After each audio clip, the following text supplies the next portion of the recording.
Jadi ada kehidupan setelah kematian. Yang dimaksud mati, wafat, maut, meninggal itu adalah meninggalkan dunia. Jadi berpisah kehidupan kita di dunia, memasuki kehidupan baru di alam kubur. Jadi di alam kubur itu bukan diam begitu saja, ada hidup lagi. Ya, wafat itu maksudnya meninggalkan dunia. Nah, kematian itu gerbang pemisah dunia. Rohnya tercabut, selesai, dunianya selesai. Jadi yang dimaksud meninggal itu meninggalkan dunia, membebaskan kita dari kehidupan dunia, selesai dunianya. Seperti di dunia ada kehidupan kan, alam dunia. Kubur pun disebut alam, ada kehidupan di dalamnya. Cuma hidupnya bagaimana? Ya, seperti antum di dunia ini kalau ingin sukses, ingin bahagia, berbekal, bekerja, beraktivitas. Nah, di alam kubur pun itu ada asbabnya. Mesti berbekal juga.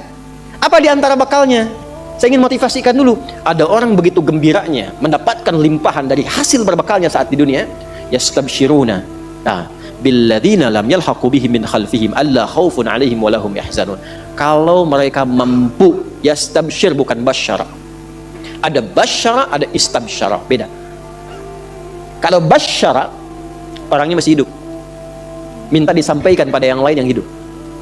Contoh, Nabi Muhammad SAW masih hidup, diberikan beliau perintah oleh Allah, sampaikan pada umatmu ini sekarang tentang keutamaan surga. Maka turun Quran surah kedua ayat 25, wa basyiril ladzina amanu wa amilus salihati anna lahum jannatin tajri min tahtihal.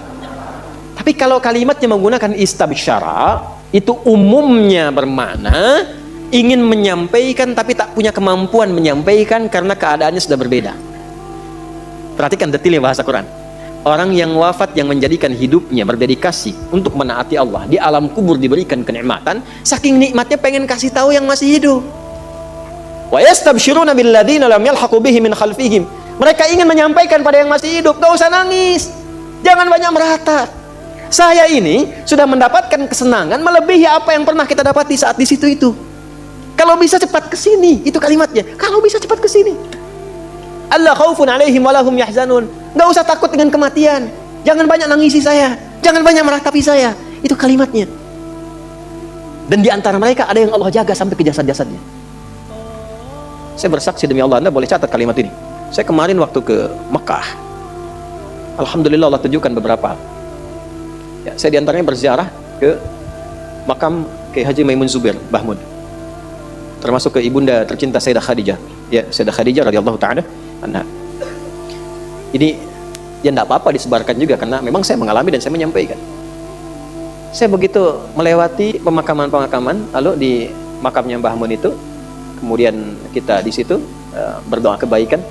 Ya kan adab kita kalau sama ulama nggak mungkin minta ampunan. Adabnya kan tambahkan kemuliaan, tambahkan cahaya, gitu kan? Ya kan? Dan telah selesai kan? Baik. Itu bau harum yang saya dapat, wangi. Supaya saya tanya teman-teman, antum pakai parfum apa? Nggak ada. Wangi makamnya. Ya.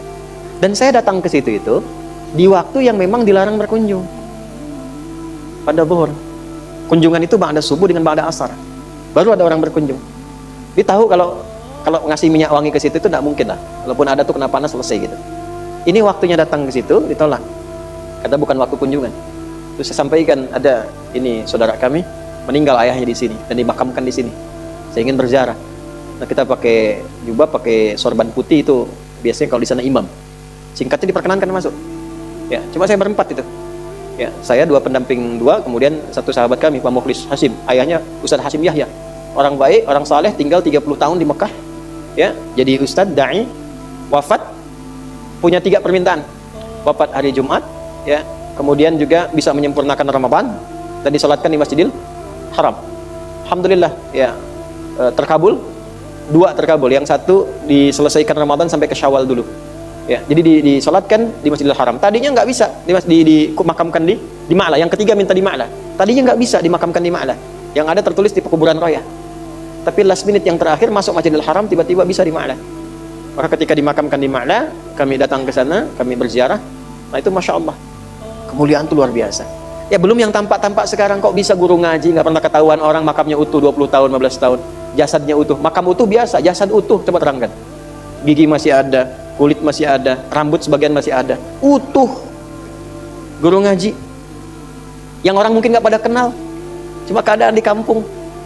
Tapi dia meyakini ada kehidupan setelah kematian.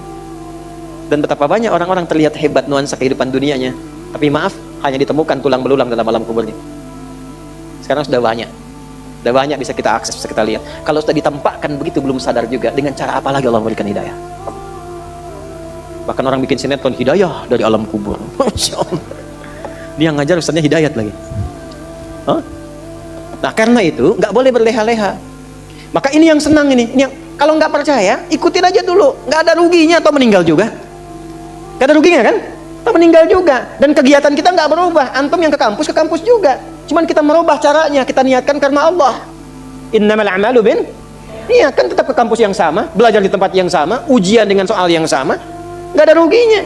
Yang meningkat apa? Kualitasnya. Yang meningkat semangatnya. Meninggal juga sama-sama meninggal juga. Jadi kalau kita ikhtiarkan dari sekarang, tidak merubah keadaan dunia kita. Yang presiden tetap presiden, yang bupati tetap bupati, yang pebisnis tetap pebisnis. Nggak merubah keadaan kita. Lebih berkualitas dunianya, saat meninggal punya jaminan. Yang kasihan tuh yang nggak punya harapan. Nggak ada kehidupan setelah kubur, dunia nikmati. Terus ente setelah meninggal dunia kemana? Itu gimana nanti? Nggak punya harapan. Yang begitu jangan diikutin. Orang nggak punya harapan diikutin. Orang nggak jelas tuh jangan diikuti. Kita tuh punya dasar pengetahuan. Quran surah 17 ayat 36. Wala taqfu ma laysa laka bihi ilmun. Inna sam'a wal basara wal fu'ada kullu ulaika kana anhu mas'ula. Nah sekarang itu teman-teman kita punya harapan. Diterangkan dari sekarang.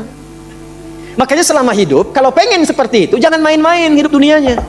Maka turunlah surah At-Takatsur ayat kedua. Alhaakumut takatsur hatta zurtumul maqabir. Kalla. Jangan sampai lalai, sudah masuk alam kubur baru sadar. Nanti kamu sadar, jangan sampai menyesal saat masuk alam kubur. Maqabir itu jamak dari kubur. Hatta zurtumul maqabir. Baru nyadar setelah di kuburan. Wa asaddaqu aku minas solihin. Ya, kalau Rabbi rji'un, ya Allah pengen balik lagi. Saya pengen merubah amalan saya. Telat Joni. Dengan malaikat kan santai aja kan? Telat. Gak bisa balik lagi. Nah, apa yang melalaikan seseorang sampai kemudian baru sadar di alam kubur? Di antaranya apa? Alhaakumut.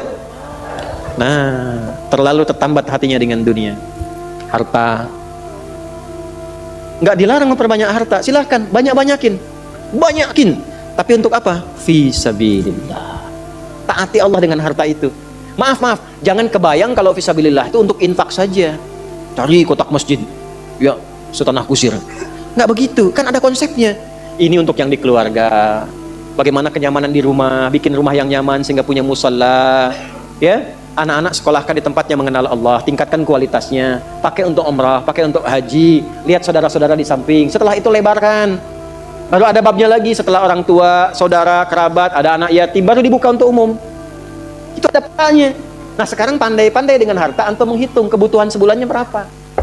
Tabungan pemetaannya berapa? Nah, yang lewat dari situ itu titipan Allah, bekal antum untuk mendapatkan ridhonya.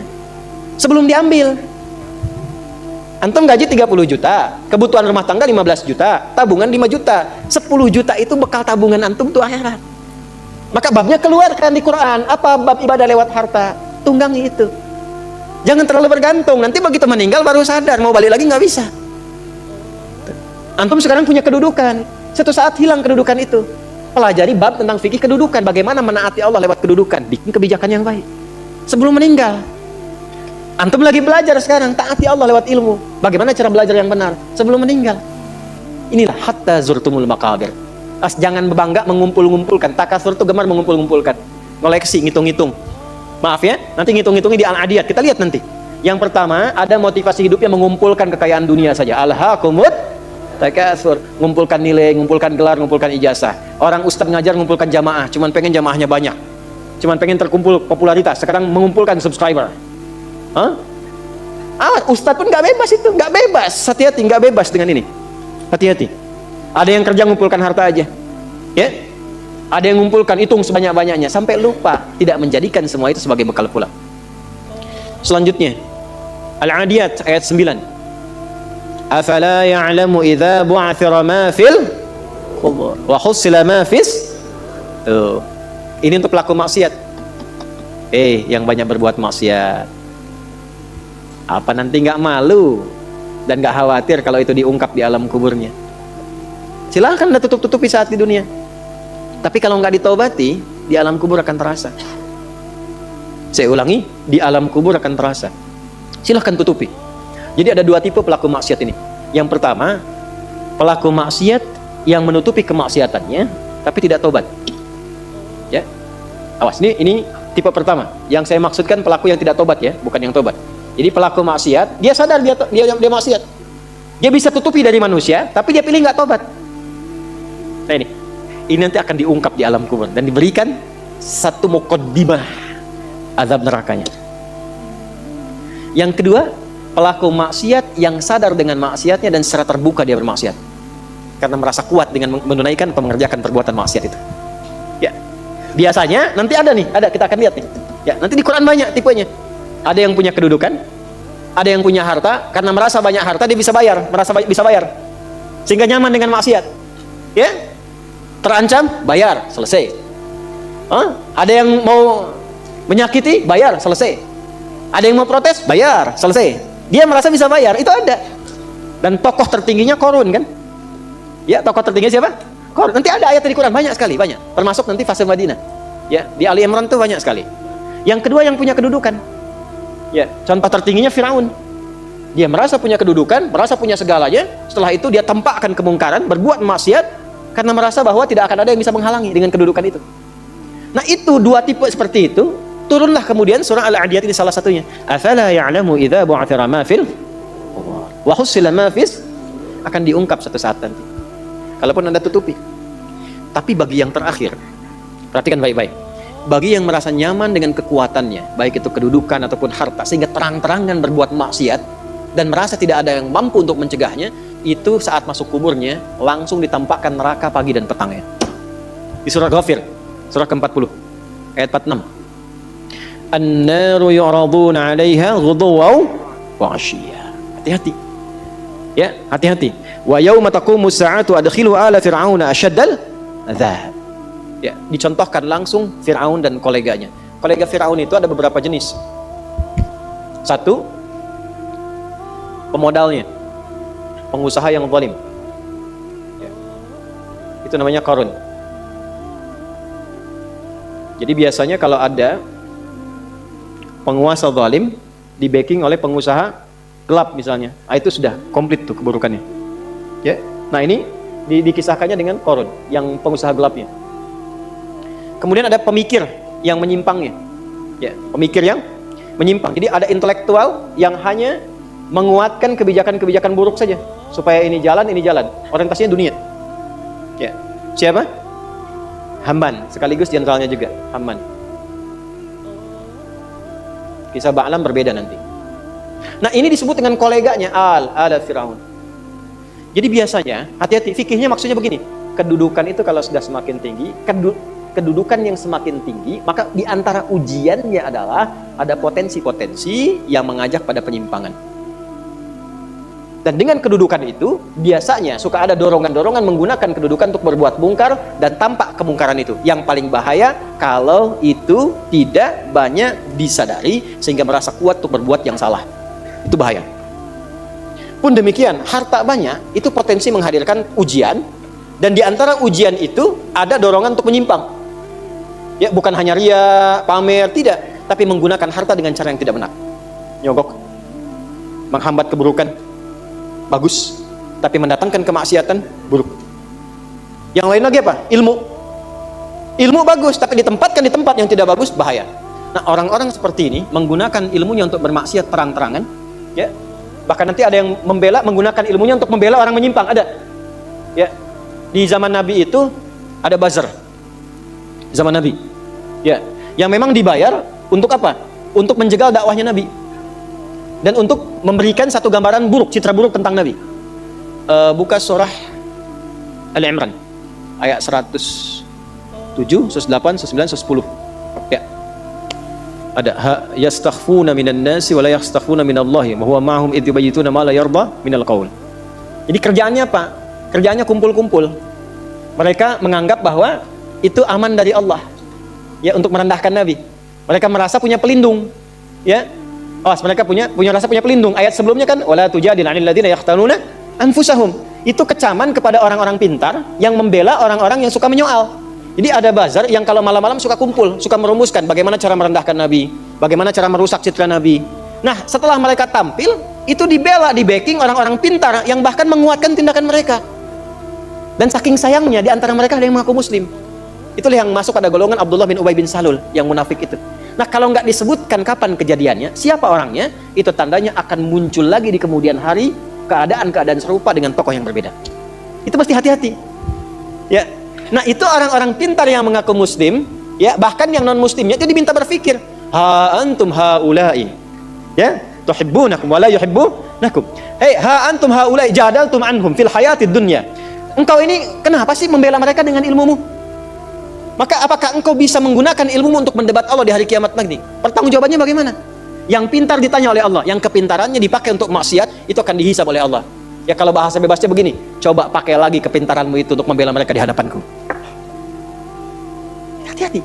Nah, apa yang terjadi pada orang seperti ini? Kalau dia tidak bertobat, makanya kalau ada kita doakan. Bukan sibuk mencela. Bukan sibuk mencela, bukan menutup peluang mereka untuk bertobat. Selama masih hidup, masih punya hak untuk saleh. Makanya jangan libatkan diri kita pada perdebatan yang tidak bermutu. Jangan rendahkan orang, walaupun dia pelaku maksiat. Minimal kita doakan, tunjukkan jalan yang benar. Setelah itu abaikan. Abaikan, itu ayat Qurannya demikian. Quran surah keempat ayat 140. Ya, wa qad nazzala 'alaikum fil kitabi an idza sami'tum ayatillahi yukfaru biha wa yustahza'u biha fala taq'udu ma'ahum hatta yahudu fi haditsin ghairi innakum idzam mithluhum innallaha jami'ul munafiqina wal kafirina fi jahannam jami'a. Kalau ada orang usil menyoal agama, mengolok-olok dan sebagainya, cukup tinggalkan, jangan banyak dikomeni, jangan banyak direndahkan, jangan banyak dicaci. Mencela yang sudah tercela itu buang-buang energi. Kalau mau doakan supaya sadar, atau terangkan yang benar, setelah itu abaikan. Quran itu indah sekali. Tapi kalau mereka nggak tobat, kita kasih tahu, ini ada ayatnya. Wah, kayak yang pernah ke alam kubur saja, terserah Anda. Tapi kalau nanti di alam kubur, minimal Anda tahu dulu sekarang. Ya kan? Minimal tahu dulu. Kalau mau merasakan, nanti aja setelah ke kubur. Saya cuma mengingatkan apa yang Allah sampaikan. Apa yang Allah sampaikan? An-naru yu'raduna 'alaiha ghudwan wa 'ashiyya. Ditampakkan neraka jahanam pagi dan petang. Jadi setiap waktu cuma neraka aja tampak. Pernah dengar nggak kalimat ini? Nggak ada tuh siksa kubur, yang ada cuma tidur aja. Pernah dengar? Bagaimana cara menjawabnya? Gampang. Kalau ada yang mengatakan nggak ada siksa kubur, yang ada cuma tidur saja, maka tanyakan pada mereka, kira-kira kalau kamu tidur ketemu kuntilanak botak yang jeleknya naudzubillah, terus teriak-teriak di depan muka kamu, kamu pengen cepat bangun atau tidur terus? Biasanya kalau mimpi buruk bangun atau tidur terus? Bangun tuh karena takut atau tidak?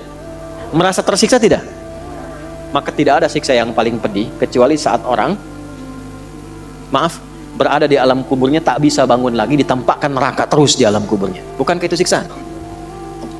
Jadi nggak usah bicara tentang man rabbuka man imamuka ma kita buka. Gampangnya ente kalau tidur mimpinya ketemu neraka jahanam terus dari pagi sampai terus dan nggak bisa bangun-bangun, tersiksa nggak? Nah, itulah gambaran pertama yang disampaikan dalam Al-Quran. Jadi maaf, orang-orang yang maaf sekali gemar mengumpulkan harta hanya untuk pamer saja, untuk mengoleksi dunia, tak pernah punya visi hidup untuk pulang, maka mesti hati-hati. Alhaakumut takatsur. Orang yang maksiat terbuka nggak mau sadar mesti hati-hati, ya, karena cara pulangnya itu berbeda. Teruskan. Quran surah Al-Infitar ayat keempat. Ketiga, kan 8 ya semua ya. Wa idzal quburu bu'thirat. Al-Infitar ayat keempat. Apabila yang dikubur itu sudah terungkap, terbuka semua, maksudnya selesai, terbelah, ini kiamat. Jadi dikubur pun nggak selamanya, ya. Ada yang pengen abadi di alam kubur? Tidak, nggak selamanya, ya. Jadi kalau yang nikmat di alam kubur tadi kan diberi kenikmatan ya, kenikmatan pembuka, itu cuma mukadimah aja Pak Bu. Insya Allah nanti kalau sudah masuk kubur, ya, Insya Allah mudah-mudahan dimuliakan. Itu kalau dapat kemuliaan itu cuma pembuka, itu cuma pembuka saja. Mukadimah saja, diberi kenikmatan melimpah, enak, istirahat, nyaman dan macam-macam, ya. Itu cuma pembuka aja. Nanti satu masa selesai di situ. Wa idzal quburu bu'thirat. Selesai semuanya, balik kita ke alam lain, puncaknya ke akhirat. Nah, ayat ini Al-Infitar ayat yang keempat ingin menegaskan di alam kubur pun tidak abadi, pindah. Oh, berarti yang pelaku maksiat tadi menyimpulkan nggak apa-apa kan cuma sementara mimpinya bangun. Iya, Cepi, cuma saat bangun lebih dahsyat. Jadi yang dimimpi keluar semua. Ya. Terus Quran surah Abasa Ya, surah 80 ayat 21. Baik, pelan-pelan. Kalau tadi kan sudah diungkap ya, di kuburnya bagaimana, nikmatnya bagaimana, bahayanya bagaimana yang mengancam. Nah, sekarang kita akan masuk ke kubur tidak? Akan masuk tidak? Nah, maka di abasa ini diingatkan. Quran surah 80 ayat 21. Tsumma amatahu fa'aqbarah. Orang yang hidup itu satu saat pasti akan diwafatkan. Kalau sudah wafat akan dikuburkan. Di semua kita tidak ada yang bebas dari penungguan di alam kuburnya. Tadi tunggu. Ini CAQ semua kan? Calon alam kubur. Kita akan masuk nih. Jadi Allah sadarkan mumpung masih hidup, dari dua kejadian tadi, ambil ibrahnya, siapkan diri kita, karena kita nggak akan bisa menolak kematian. Kalau sudah wafat, pasti dikubur. Teruskan dulu ya, kita agak cepat. Al-Mumtahanah ayat 13. Sudah? Ini nyambung semua ayatnya, indah sekali. Jadi kalau kita sudah sadar, ini resiko kebaikan, ini resiko keburukan, dan kita tahu akan wafat, akan dikuburkan, bagaimana cara persiapannya? Supaya nggak lalai tadi ya. Maka Al-Mumtahanah ayat ke-13. Ya ayyuhalladzina amanu la tatawallaw qauman ghadiballahu alaihim. Qad ya'isu kama ya'isal kufaru min apa? Ashabil kubur. Maka jangan banyak bergaul dengan orang-orang yang menjauhkan kita dari ridha Allah Subhanahu wa taala. Cari teman yang baik sekarang. Pertama, maaf, bikin kebaikan di rumah tangga dulu. Itu kan teman hidup. Ya. Awas, hati-hati.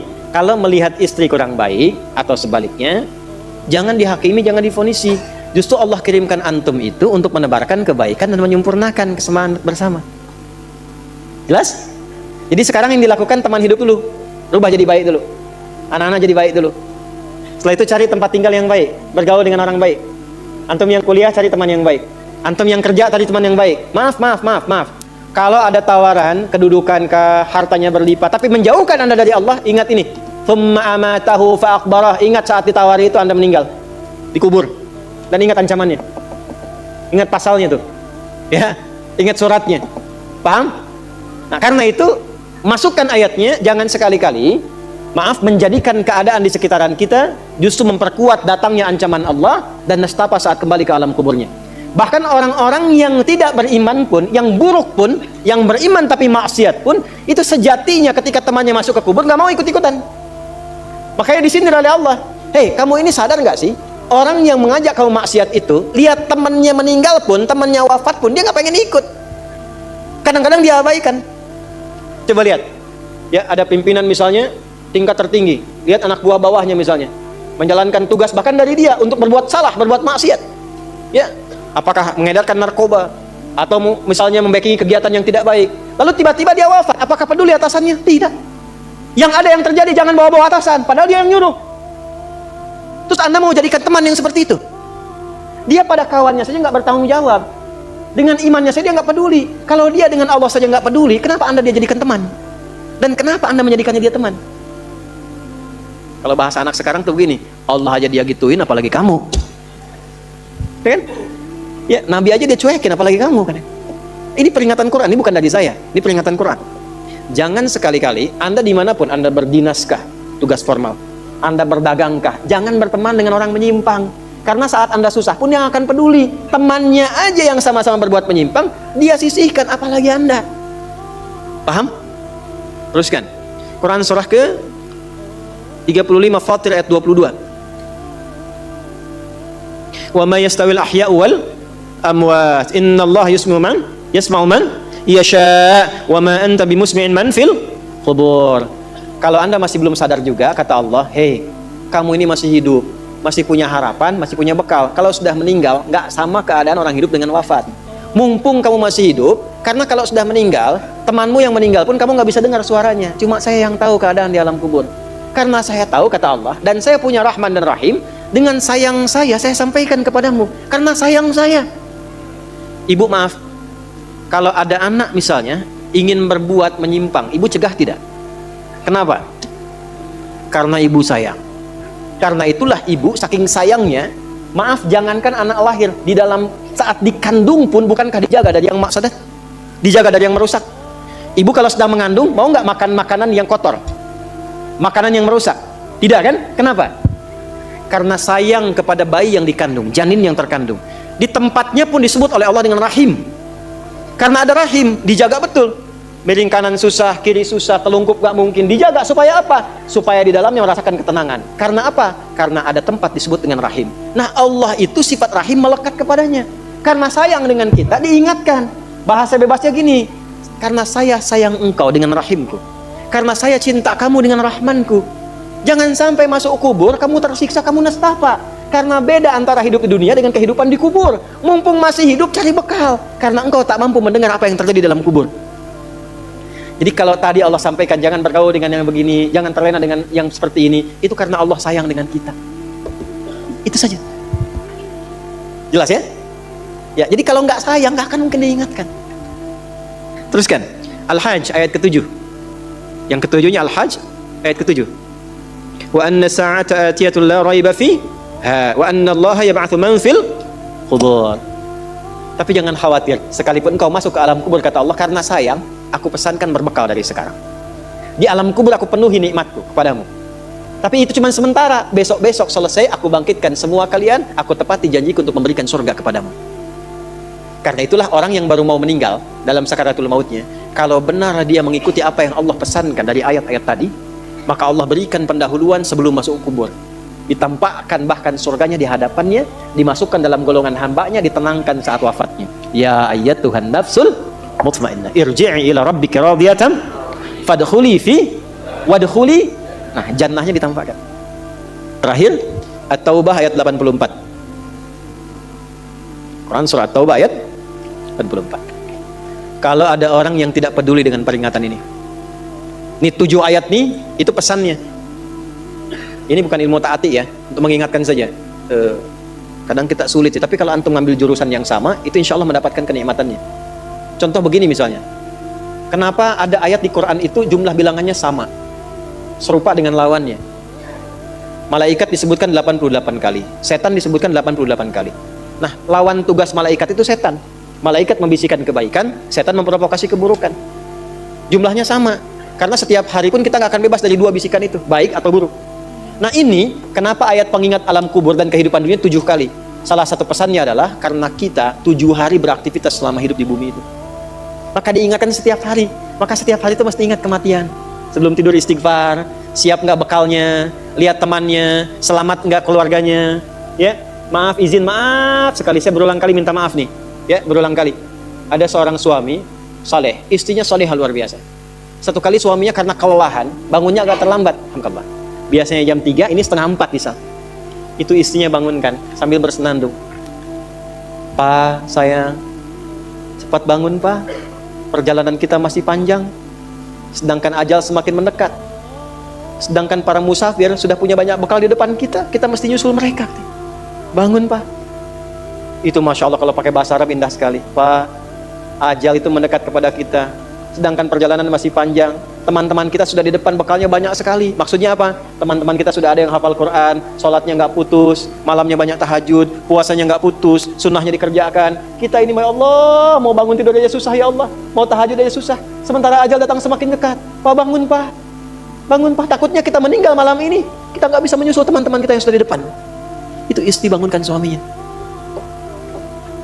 Ada lagi yang suami mau kerja, dibisikin istrinya, Pak, jangan sampai cari yang haram ya. Papa nggak bawa apa-apapun ke rumah di hari ini, kami keluarga akan sabar. Mama akan tenangkan pada keluarga supaya sabar. Tapi Pak, kami nggak akan kuat merasakan sedetik pun di neraka jika Papa bawa yang haram ke rumah. Masya Allah. Nah, ini disebutkan pengingat itu 7 kali. Di 7 ayat berbeda untuk mengingatkan setiap hari ingat wafat.